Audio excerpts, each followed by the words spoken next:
Okay, it is now time for the open mic. I'm suggesting that you get up and project your voice. And with that, I think we're going to go ahead and get started. I've got a couple shorter ones, and then we'll jump right into it. Tumbler of stones.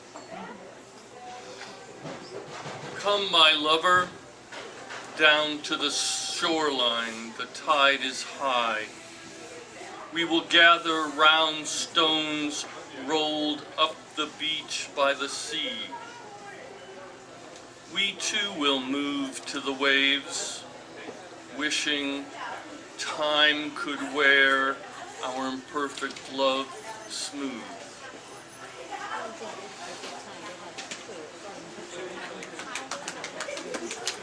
Let's have words, small ones at first, like shards of glass. Pull them from your skin if necessary, from the broken windows of your memory. Imagine you were a church once.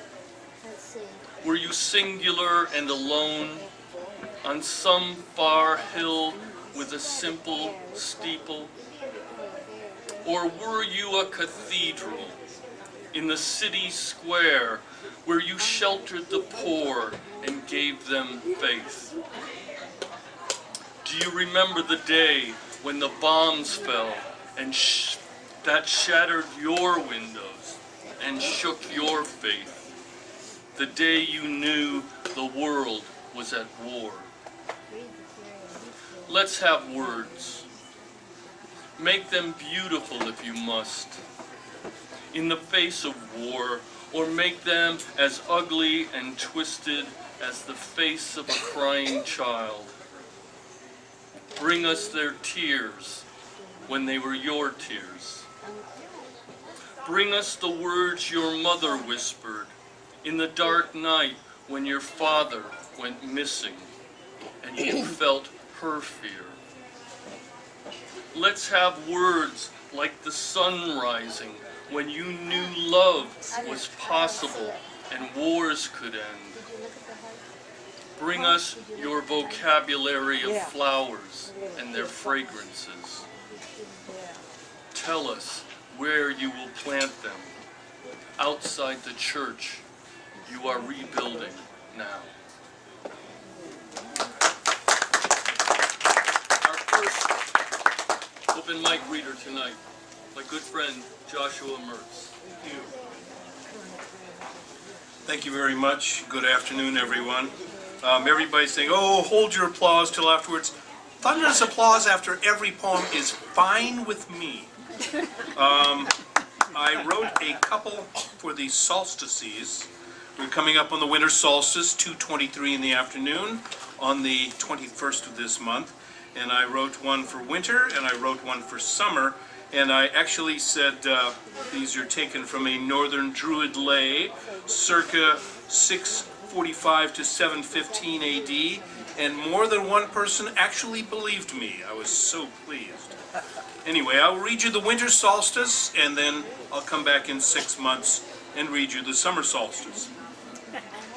It is the winter solstice, the turning of the light, when sunny day will turn away and give its soul to night. And in this longest darkness, we weary not of night. This winter's day shall pass away, returning to the light.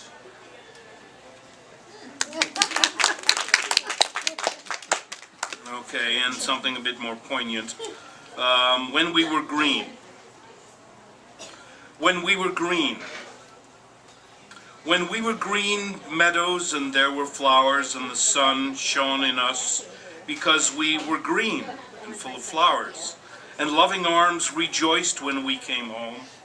Then there was sunshine, a bouquet of names, of all the things we loved about you and me, and the other things did not matter because we were green and there were flowers. Thank you.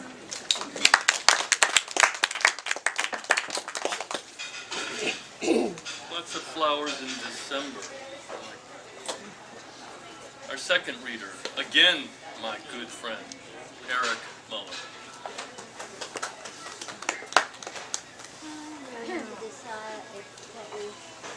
Thank you, Charles. I wanted to read a couple of poems by two poets, not myself. One is Pablo Neruda. Can you hear me okay? And an experience like this, or any reading you do at home with poetry books, you stumble across poems that, in a way, invite you to measure what you're doing, to judge it in some way, and maybe redirect it. And I think this ode by Pablo Neruda, in a large book of his odes, is one of those poems. I'm going to give it to Charles after, because I think he'll find it very instructive.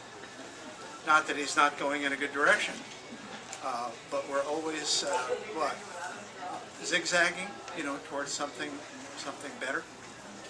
And this is called The House of Odes.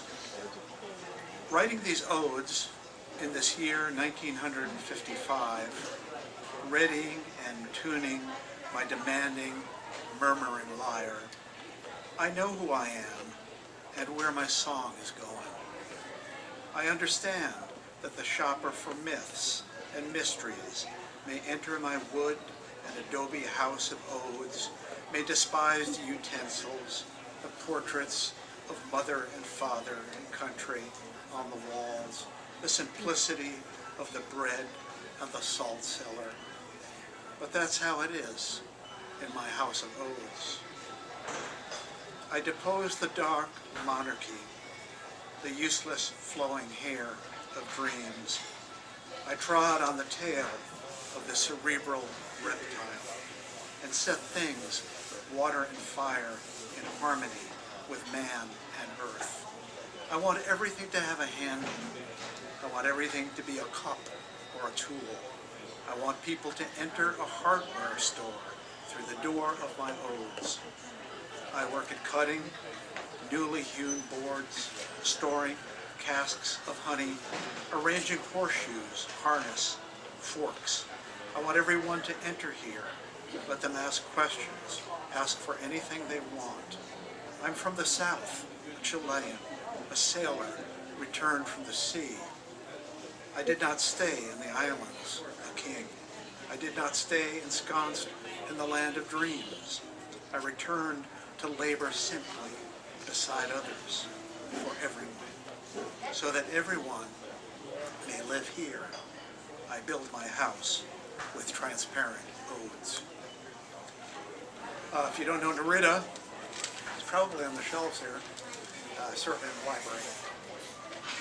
And then I have a very short poem by an Oregon poet who lives down valley, which means north of here, Tim Applegate, and it's called Blueprints.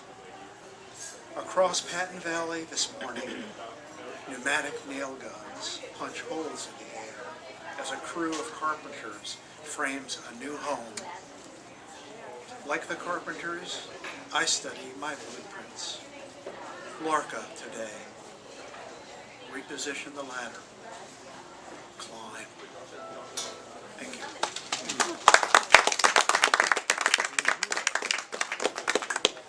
Thank you, Eric.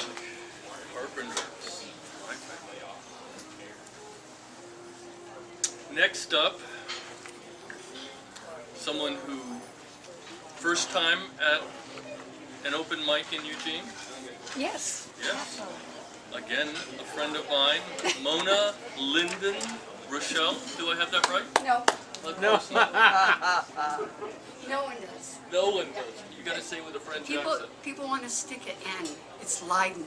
Leiden Rochelle, and I'm short. How's this? All right. Thank you. And I've got two poems, and I decided it's my first time with you as a group. I picked something out of, I have a book coming out in the fall of 2019, and all the profits from the sale of the book will go to Doctors Without Borders and Catholic Relief Services. There's a lot of refugee and war type poems in that.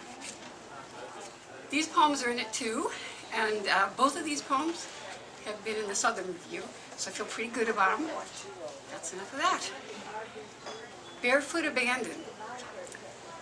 To burn with desire and keep quiet about it is the greatest punishment we can bring on ourselves. Frederick Garcia Lorca. Last night we were free. The moon, you, me. Our lips of spice cinnabar burned through the dark in a barefoot abandon. We dove into the sea. You, an azurite combustion. Me, the rose of Tralee. We swam clear coastal waters with a great white shark. Last night we were free. The moon, you, me. An offshore breeze seduced us so innocently. We shed shift and shirt and ran to the sea mark in barefoot abandon. We dove into the sea and rose so breathless I would not foresee so fickle a kiss. Why leave me in the dark? Last night we were free. The moon, you, me. For my heart and love were eternal, you see. You singed my lips, burned your watermark when in barefoot abandon we dove into the sea. You haunt my dreams with wild anxiety. I yearn for the years I lost you, my Irish anarch. Last night we were free. The moon, you and me, barefoot abandoned. I dove into the sea. It's a villanelle. Sacred moment. The Pacific's clear and green as celadon, and although it's summer, it feels like fall. August winds blow steadily from the north, and the pungent scent of dying kelp wafts the sadness. Snow plovers, sanderlings, offspray, soar overhead as I walk the turning tides. Kildees skirt the tide line. A gull stands still as a stone. Not scavenging, not stealing, not colonizing. Barefoot, bundled, baffled, for being a fisherman's daughter. I know it should take flight. I thought, how odd. And when I saw the fishing line wound round the gull, near invisible, its wings bleeding, feet entangled like a snare, I cast my coat as if a net, catching the gull, swaddling it to my breast, calming it as if my child, heart on heart, kneeling in the dunes until a handsome stranger came along. Without thinking, without speaking, only hoping its wings would fly and that it wouldn't die, he and I cut the line, undoing the knots, removing the barbed hook. And when it took flight, an audience of 7 young children applauded in awe and delight. And then I thought about you. I thought about the wounds of marriage. I thought about the obscurities of love. And then I thought about me. And so I made my way to the monastery on the cliffs of Big Sur in search of peace. And I found Brother Isaiah in prayer. And I asked him his thoughts on entanglement. And after a night of prayer, Isaiah the monk, who said to me, you ought to hold your spouse heart to heart, wound to wound, hope to hope. That's a good song. Wonderful. Thank you, Mona. Next up, Bob Nordstrom.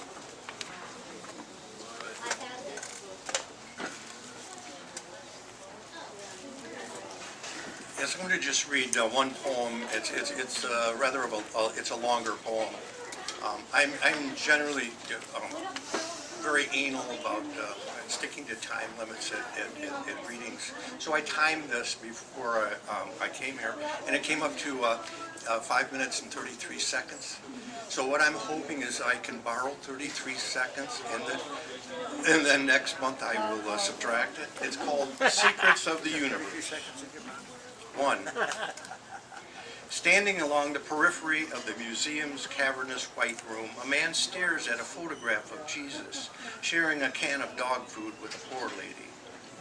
Jesus looks like a hippie with a halo. The poor lady so desperately wrapped she'd eat the label on the can if Jesus offered it to her.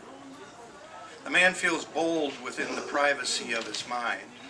In conversation, he might sympathize with the woman's plight, speak piously of Christ's empathy and mercy. Does this make him a hypocrite, or is language of the mind amoral, depending upon social context or motive and meaning? Emboldened, he whispers, if you can turn water into wine, why not transform the dog food into a porterhouse? 2. In the center of the room sits a black lacquer bench in front of a video monitor on which the photographer talks about his work. A woman in a black cashmere coat sits at one end of the bench, and a woman wearing red gloves sits at the other end. The women look highbrow and snooty, as if attending a museum exhibit were a prerequisite for that evening's cocktail conversation. Their cool beauty makes the man feel vulnerable. Or maybe it's the naked men in some of the photographs. Perhaps he was prematurely critical of Jesus and the poor lady and is in need of a measure of mercy himself. 3. The man squats behind the bench in front of the monitor, loses his balance, and touches the bench to steady himself. Both women glance over their shoulder, then turn away. The woman on his left crosses her right leg over the left. The one on his right presses her skirt over her knee with the palm of her gloved hand. The photographer, an impish, kind-looking man, speaks solemnly and reverently about his work, like a priest dispensing the secrets of the universe. The man thinks about the school board meeting next week, how he should say something about the overcrowding at his son's grade school, how after he leaves the museum he promised his wife he'd do the grocery shopping and the lines will be long, but tomorrow's Monday and next week is going to be busy, the school board meeting, Cub Scouts, a dinner meeting after work. 4. There is no there. 5. The photographer's words jerk him back into the room, back to the black lacquer bench, the video monitor, 2 women, one on each side like children on a teeter-totter, he the fulcrum, his eye a shutter capable of recording the events of this life, this room, these simple statements of being and yearning. The woman wearing red gloves turns, as if she senses someone watching. The man looks quickly away, suddenly aware that he's been staring without seeing. Not looking makes him wish to see her anew, to notice her existence, to fix her red hands indelibly in his mind. The woman at the other end of the bench recrosses her legs, slips her heel out of her shoe and dangles it like bait from the toes of her slender foot. As if on cue, both women glance back. Adulterer? Voyeur? Is that what they think? Did this woman buy expensive fire engine red gloves to highlight or hide the beauty of her hands? Is this other woman truly unaware of the loveliness of her ankle? No, they present themselves as an argument to which he feels compelled to respond. 6. The man no longer cares whether he disturbs these women. He's tried his best to be inconspicuous, but they insist on being distracted.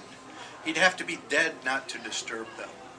If he were a double amputee sitting on a street corner, they would not look in his direction, but he bets they can't resist, say, a cough or his tapping his fingers lightly on the bench. He does both, and both women glance back. 7. Being right makes the man feel sad, as if he has powers he doesn't deserve. But these powers are trite and meaningless, completely appropriate for a man visiting a museum for whom sadness feels warm and worth preserving. 8. The man closes his eyes, imagining himself an artist for whom sadness is an opportunity to capture beauty. He opens his eyes and sees a flash of red as the woman with the red gloves steps through the door and disappears. He catches his breath, scanning the room for the woman in the black coat, who too has disappeared. 9. There is no there. The artist on loop repeats. 10. The man touches the bench to steady himself. Thank you.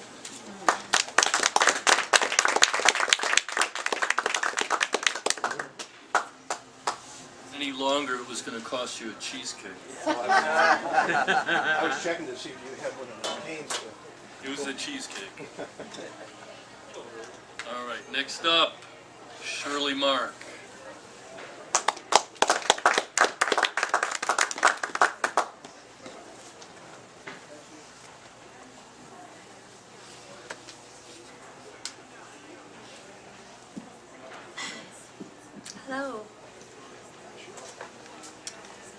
This is a little haiku I wrote. All colors, all shapes, relatives find their places. Thanksgiving. Thanks. This longer poem is called Home. Across the field sprawls an oak tree, too tall now for climbing. I remember resting in its comforting arms on crisp autumn afternoons, or swinging from a rope over the brook, my feet splashing in the cool water, running chills up my spine on sweltering summer days. The farmhouse looks far away from where I stand, still with 6-year-old eyes, yet peering from a face wrinkled and weathered by the sun. The fences are still here, hiding under fresh snow peppered with rabbit tracks. The brook babbles free, breaking from its icy prison, flowing over the rocks. It reminds me of me, following my own course. I have come home. Thank you. Thank you, Shirley. All right. I borrowed. You can borrow my. All right. Next up, Jules. Jules, yeah.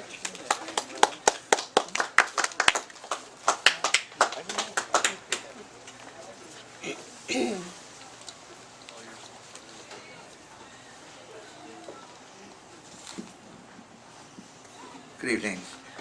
And what I have for you today is some for the season here, so little Christmas poems, actually song lyrics to Christmas songs and carols and stuff around the world.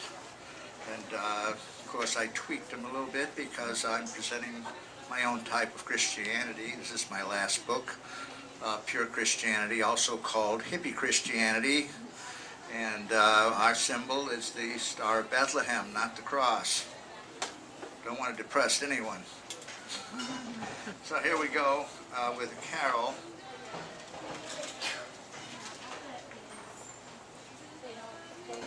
One of my favorites. All right. Little Gray Donkey, 1961, by Charles Toswell. Oh, carry her safe to Bethlehem, little gray donkey tonight. A miracle rest on your small feet, little gray donkey tonight. All heaven is watching your mission divine, and over a stable a star waits to shine, while shepherds and wise men look for a sign. Little gray donkey, blessed gray donkey, God's little donkey tonight.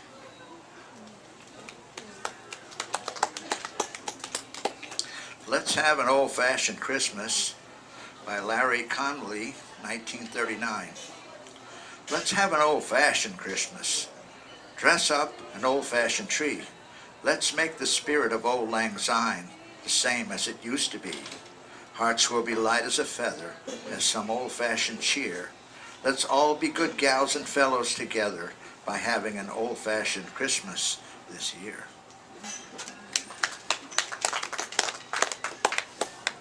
The First Good Joy That Mary Had, traditional English carol. The first good joy that Mary had, it was the joy of one, to see the blessed Jesus Christ when he was first her son. When she first saw her son, oh, what a happy mom was she. Praise Father, Son, and Holy Ghost, and all maternity.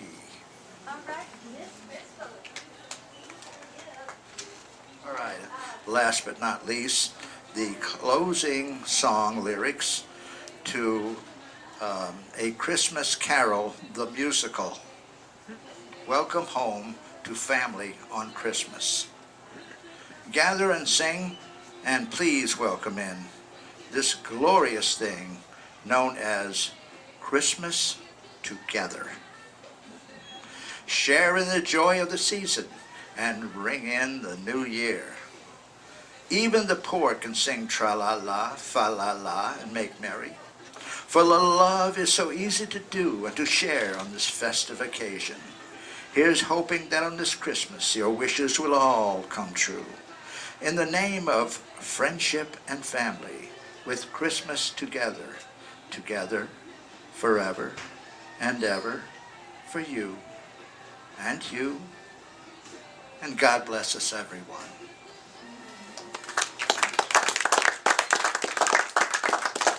Thank you, Jules. Something to get us in the Christmas spirit. Next up, the always entertaining Brian Salisbury.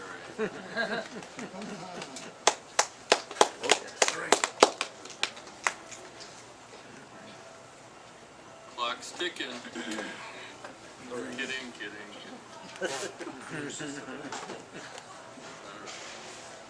All yours, Brian. Thank you. Well, I have one of my silly animal poems. I'll start with a really short four-liner. It's sort of a loku. I don't know how you could. The anteater. The anteater has a long snout. His picnic starts when ants come out. A cheap date, but here's the bliss: a foot-long tongue and a French kiss. Yeah, I'll do another one of them. Here's the aardvark. The aardvark has tubular teeth. He likes to eat the ants beneath. With a pig-like snout, he looks quite odd, with hairy legs and naked butt.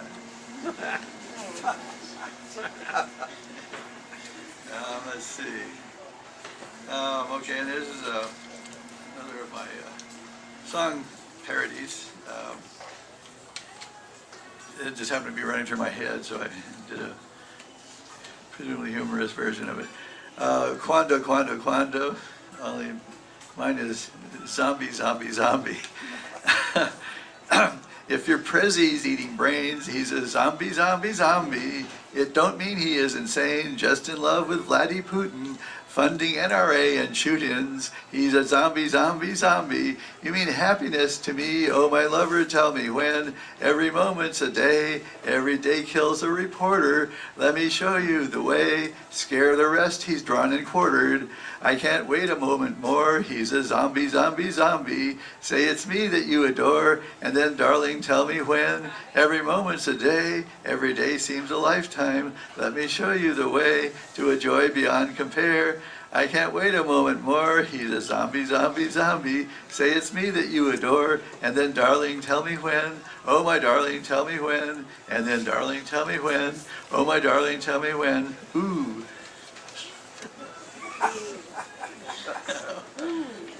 Okay, and then I couldn't help but rebel with all the Christmassy stuff. This actually mentions Jesus anyway. There's three quotes to start with. Camus, The Plague. Can one be a saint without God? That's the problem. In fact, the only problem I'm up against today. Camus, The Rebel. I proclaim that I believe in nothing and that everything is absurd, but I cannot doubt the validity of my proclamation, and I must at least believe in my protest. Einstein, a little mellower on these issues. Hence, it is precisely among the heretics of every age that we find men who were filled with this highest kind of religious feeling and were in many cases regarded by their contemporaries as atheists, sometimes also as saints. And the title of the poem is The Heretic. I am a merry heretic who loves to mock your major dogma, dear. I also lack a catechism so full of fluff and clogged with fear. There are so many things that your dogma is so wrong about. I saw there were enough for me to write a song about. The first is that you let it make your mind incurious. The worst is excusing hate that would make Jesus furious. You say you always ask, what would Jesus do? Okay, good. But instead you always do what Satan would. Sociopathic goals dominate what you have planned. Claiming to be Christian, you follow atheist Ayn Rand. Most normal folks never even heard of her. She worshipped John Galt, the psycho axe-murderer. Your budget acts would kill all hope of medical and dental. Though universal care would save trillions, you get mental. Your rich puppeteers pay no taxes and get subsidies for drilling, but you'd cut their rates from zero and think oil wars are thrilling. Social Security is a savings plan, but you raided all its money for off-budget wars and Patriot Act snoops that think our rights are funny, and Judge Dredd cops whose riots you incited, shooting jaywalkers from tanks, and they never get indicted. Wow.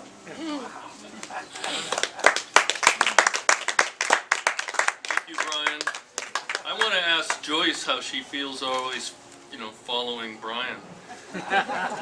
Joyce, are you ready to go? Joyce Salisbury.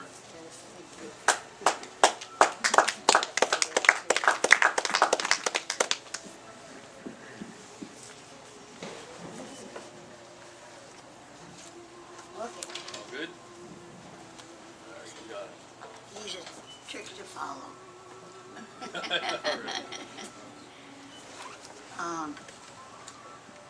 I thought somebody had mentioned the high school reunion earlier, so I will read at the 50th high school reunion. We, growing up in the Depression, were happy, chasing the Iceman down the street, playing hide-and-go-seek in alleys lined with sunflowers, singing all the yelly-outs in free to call the lost ones in, playing softball in vacant lots, or practicing the piano after school while our mothers cooked supper, baked apple pies.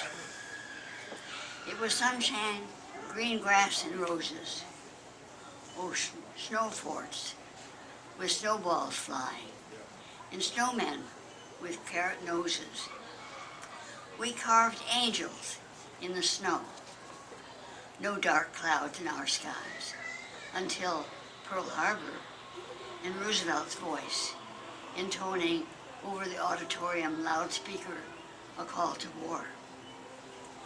Then we had victory gardens and recycled cans, stamps for sugar, meat, and gasoline. Still, though brothers and cousins boarded trains for far places, we were happy. Now we gather here to laugh and eat, share pictures and stories, note the angels we have carved, and try to call the lost ones in.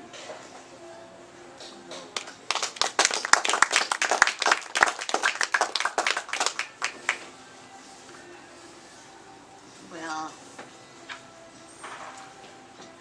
I can read a sad poem too. This is Johnny's Echo, and it was one of my students' stories. In this case, a woman in this story. Johnny's Echo. Johnny, you could call geese in from anywhere to loop down from the sky in answer to your lure of safeties, or as wise as an Iroquois, throw the doe's moan well enough to bring a buck to your hidden ambush. And woods-wise, you went to that jungle war where vines looped down in blood, and the hunted gave a strange call. You were haunted by booby traps and bombs, the terror of being prey. Your poems spoke of running in a strange and beautiful wood, and of your rage. Dead now, shot by your wife as you broke down her door, killed by your most elusive prey, in terror of the fury of your rage. That doe you most loved and hunted learns a new moan, while in another room your small son practices his call. That's to cheer you up.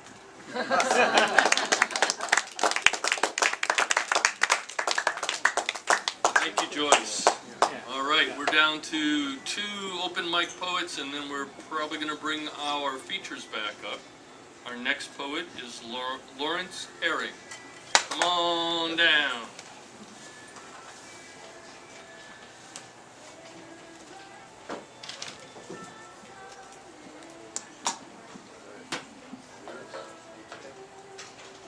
Thank you.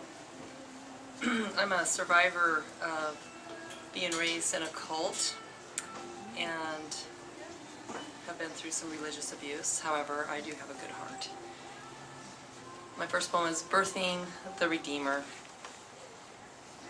My brother Jerry died at the age of 7, and I never had the chance to meet him. For God so loved the world that he gave his only begotten Son, that whosoever believeth in him should not perish, but have everlasting life. John 3:16. Patty Hammerberg poured the steaming brown Folgers into my mother's coffee cup. They sat in her small kitchen for their usual Sunday afternoon coffee and cookies visit.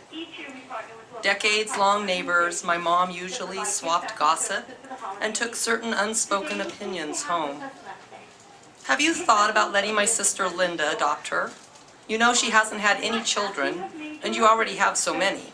You can't really afford another one, can you?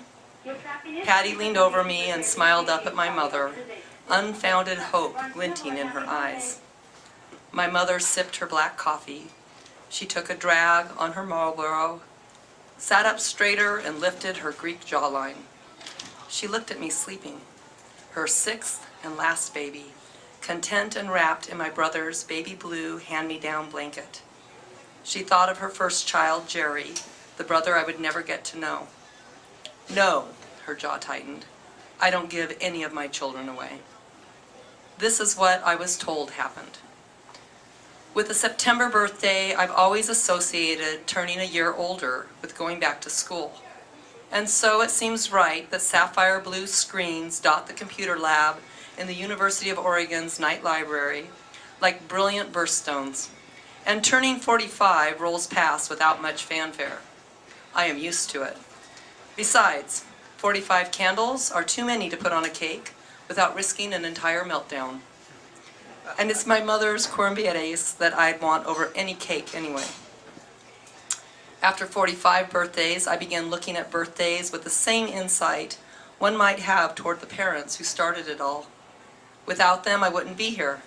I dread not having them anymore. But still, I groan at the thought of revisiting them again until they die. After 47 birthdays, I began seeing my parents again. They began to follow me around. After 49 birthdays, I began to wonder why my brothers stopped at 7, but mine didn't. Today, I wonder how some things just can't be stopped, even if they are not celebrated or acknowledged anymore. Sometimes I can still hear God laughing with Job, who lost his children all in one day, and I wonder at God's sick sense of humor. Children can never be replaced. They must be redeemed.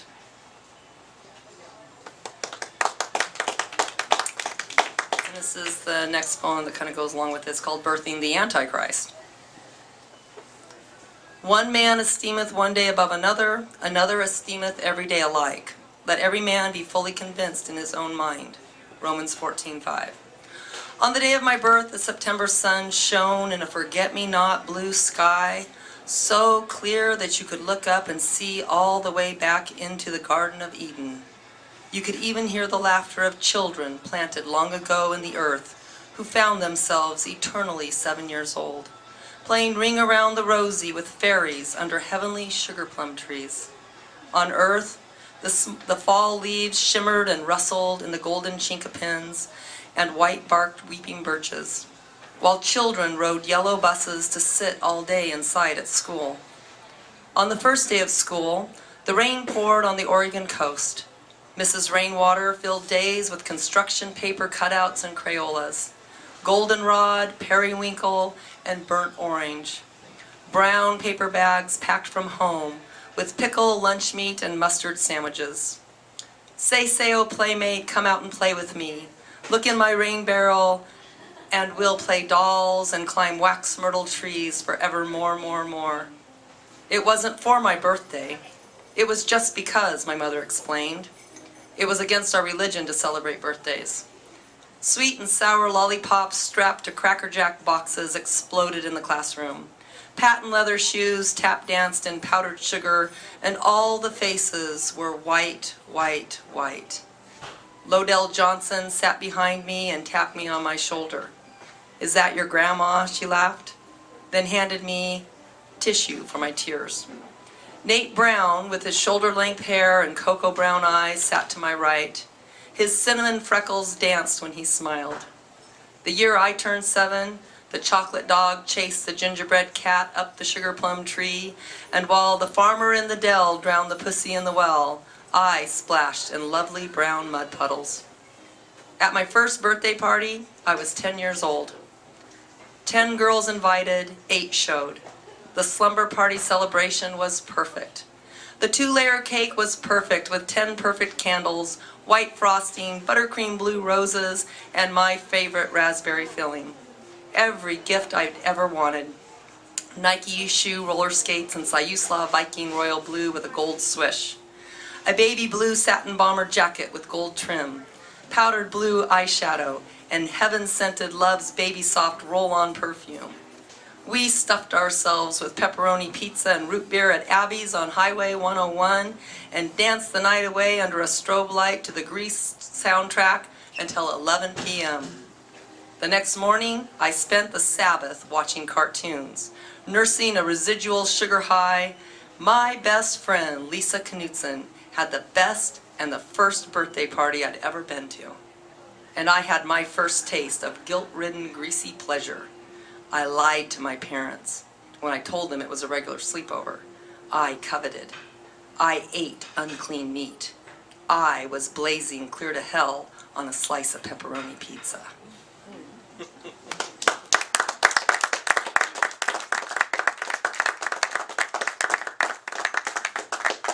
All right, next up are my co-host, Stephen Blue.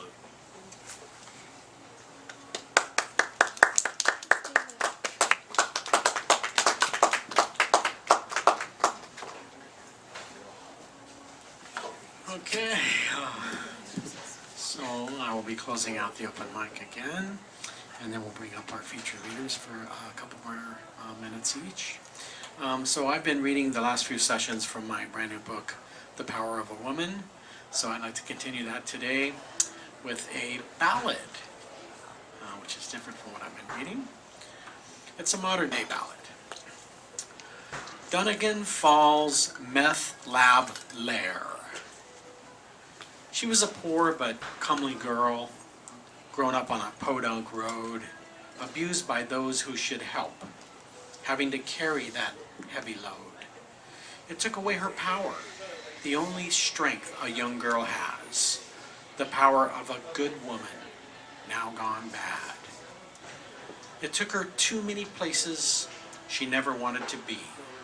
Using her body to gain some leverage was the only way she could see. She wanted to move forward from the hard times. She wanted to strike out on her own. She wanted to forget all the abuse and corruption, but she was all alone. She'll never forget how it all went down, how he wooed her and spoiled her all over town. Then he hit her and beat her till she couldn't see clear, let him do what he wanted as she gave in to fear.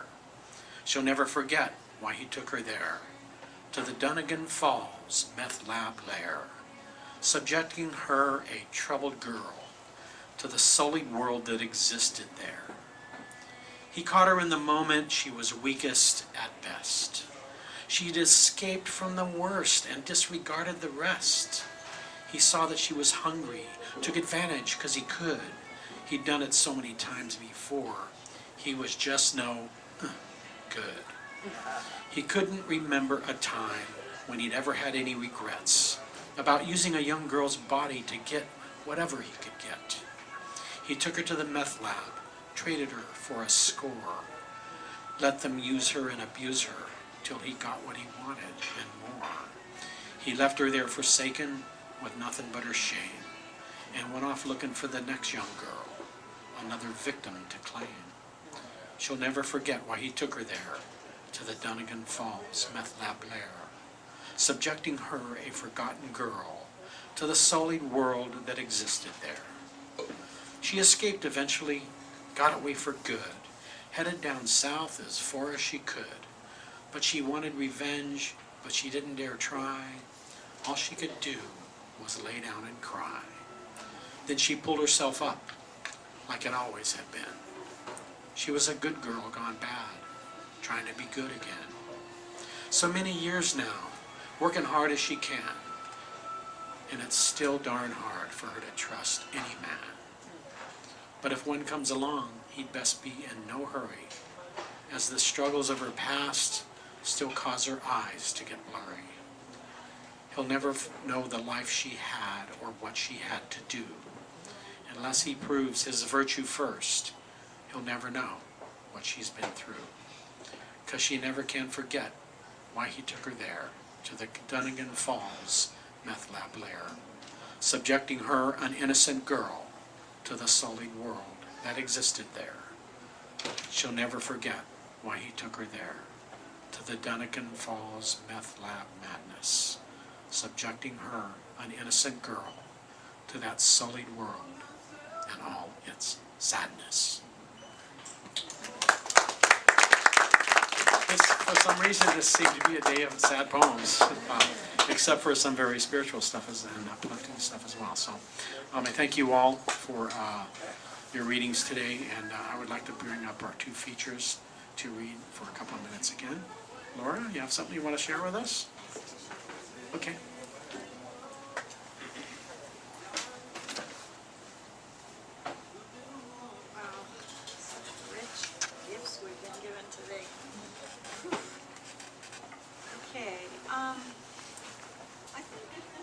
I think a lot of you might identify with this one. It's called Awareness of Blessings. Don't know what to pray for anymore, but I think that might be a good thing. Discouragement has left me speechless lately, but I think that also just might be a good thing. What I do have is a very large and growing awareness of coincidences, unplanned, just right circumstances, sometimes answers even before my questions are formed, and what appear to be gifts and blessings designed with me specifically in mind. They rain on me regularly, and the shower is refreshing and oh so welcome. With grateful heart, I am backing off from words, wondering and awaiting your next surprise. Is this a form of faith? I do hope so. I admit to accumulating unanswered questions, but what I look forward to now are the surprising and joyful moments of serendipity. Those moments comfort me and give me courage. Thank you again and again. And my last piece is, yay, what a difference it makes when we have good sleep. It's called Gratitude for Restorative Sleep. What a surprise to oversleep. Soft sunlight greets me through the shutters. Peaceful pleasure abides in my limbs. How long has it been? So startlingly unusual. I sense this is a natural state. Could this be mine, were I to slumber soundly, deeply, more often? I hardly recognize my interior landscape. There is so much missing. Recollections are absent. Worry and heaviness, gone. Planning my next tasks, nowhere to be found.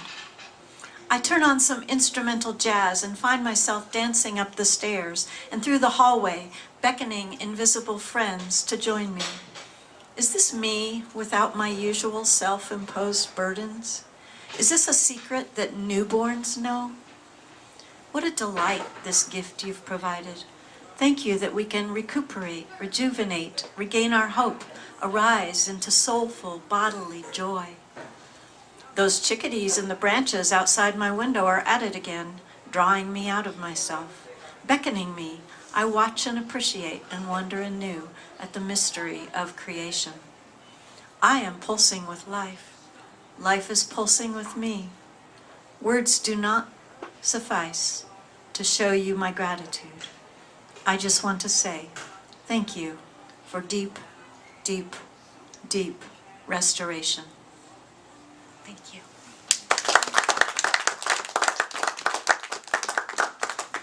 Thanks so much, Laura. Serendipity, one of my favorite things in life. Yeah. Wayne, you have a little short something you want to share with us?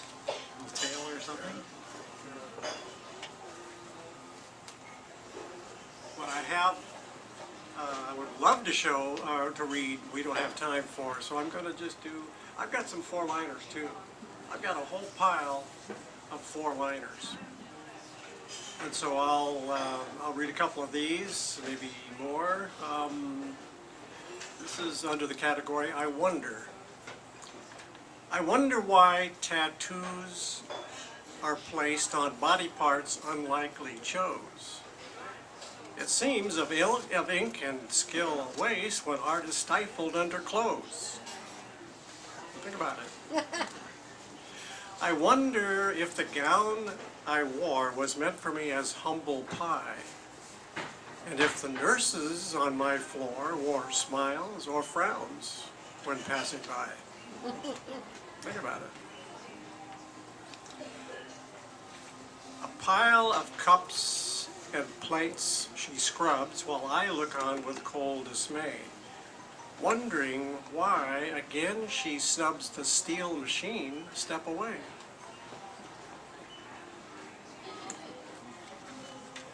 I chose to heed the traffic light and now head up the waiting queue. So do I merit bragging rights, or should I just have powered through?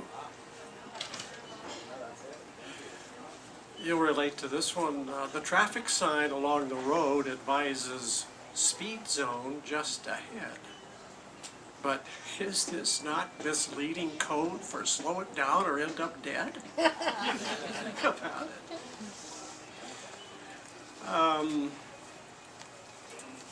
These come from the category called Just Saying, from my book. It's on the back table back there, incidentally. A lot of these are old sayings, kind of twisted around a little bit. A single stitch may save a few, but who can take the time? And even if the claim is true, is disregard a crime? If you're old enough, you'll remember this one. Loving notes inscribed in sand, and I think you all are. Loving notes inscribed in sand will secret thoughts display, but waves that wash across the strand will melt them all away. Remember that song? Rub-a-dub-dub, three men in a tub upon the ocean blue would trade their craft for a salty pub where served our malty brews. If you remove this tag, it reads, you'll pay for laws you broke. But silly us, we need not heed unless we're retail folk. We brush to keep our teeth in place, but tell me what we're trusting. Is it purchased cleaning paste or really just the brushing?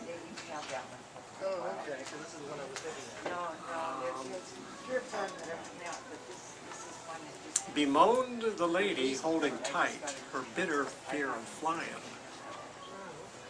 But might it be not flight, but fright shall be her cause of dying?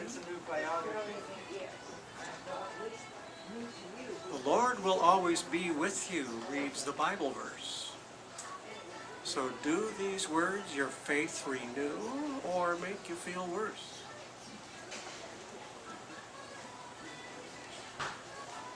If a feline fiddled and a cow took flight, and a canine laughed and danced, why not believe one moonlit night a dish and spoon romance? If early birds are never told that worms can be nocturnal, could not their catch be double-fold if they were more fraternal?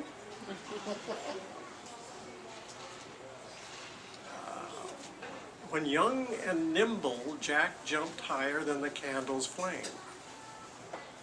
But had his trousers caught on fire, he'd have no claim to fame.